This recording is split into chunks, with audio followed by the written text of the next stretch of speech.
મિત્રો, આજે આપણે સાંભળીએ ભગવાન રુદ્રનું અષ્ટક, જે રુદ્રાષ્ટકમ છે.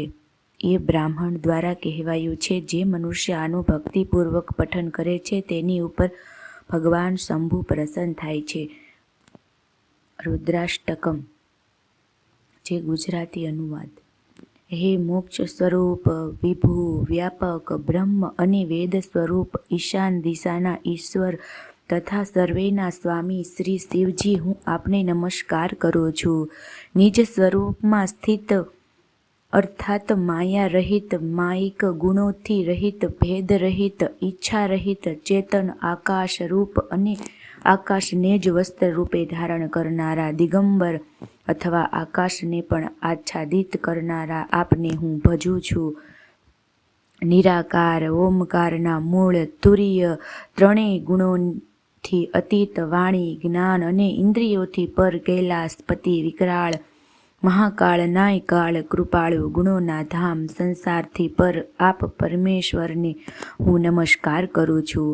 જે હિમાલય સમાન ગૌર વર્ણ તથા ગંભીર છે, જેમના શરીરમાં કરોડો કામદેવોની જ્યોતિ અને શોભા છે, જેમના મસ્તક પર સુંદર નદી ગંગાજી બિરાજમાન છે, જેમના લલાટ પર દ્વિતીયાનો ચંદ્રમા છે અને ગળામાં સર્પ સુશોભિત છે, જેમના કાનોમાં કુંડળ ઝૂલી રહ્યા છે, સુંદર ભ્રુકુટી અને વિશાળ નેત્ર છે, જે પ્રસન્ન મુખ, નીલકંઠ અને દયાળુ છે, સિંહ ચર્મનું વસ્ત્ર ધારણ કરેલા અને મુંડમાળા પહેરેલી છે, તે સર્વેના પ્રિય અને સૌના નાથ, કલ્યાણ કરનારા શ્રી શંકરજીને હું ભજું છું.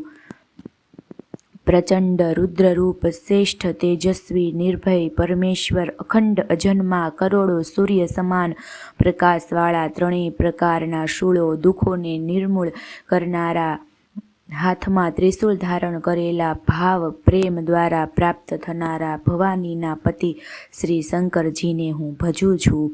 કળાઓથી પર, કલ્યાણ સ્વરૂપ, કલ્પનો અંત, પ્રલય કરનારા, સજ્જનોને સદા આનંદ આપનારા, ત્રિપુરના શત્રુ સચ્ચિદાનંદ ધન મોહને હરનારા, મનને મનથી નાખનારા, કામદેવના શત્રુ, હે પ્રભુ પ્રસન્ન થાઓ, પ્રસન્ન થાઓ.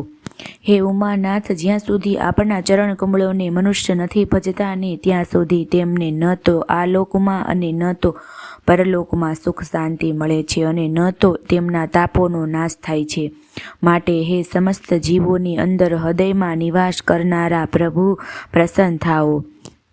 હું ન તો યોગ જાણું છું, ન જપ અને ન પૂજા જ. હે સર્વસ્વ આપના શંભુ, સર્વસ્વ આપનાર શંભુ, હું તો આપને સદાય નમસ્કાર કરું છું. હે પ્રભુ, વૃદ્ધાવસ્થા તથા જન્મ મૃત્યુના દુઃખ સમૂહોમાં બળી રહેલા મારા જેવા દુઃખી શરણાગતોની દુઃખોની રક્ષા કરો. હે ઈશ્વર, હે શંભુ, હું આપને નમસ્કાર કરું છું. ભગવાન રુદ્રની સ્તુતિનું આ અષ્ટક શંકરજીની દૃષ્ટિ પ્રસન્નતા માટે એ બ્રાહ્મણ દ્વારા કહેવાયું. જે મનુષ્ય આનું ભક્તિપૂર્વક પઠન કરે છે તેની ઉપર ભગવાન શંભુ પ્રસન્ન થાય છે. શ્રી શિવ અર્પણમસ્તુ.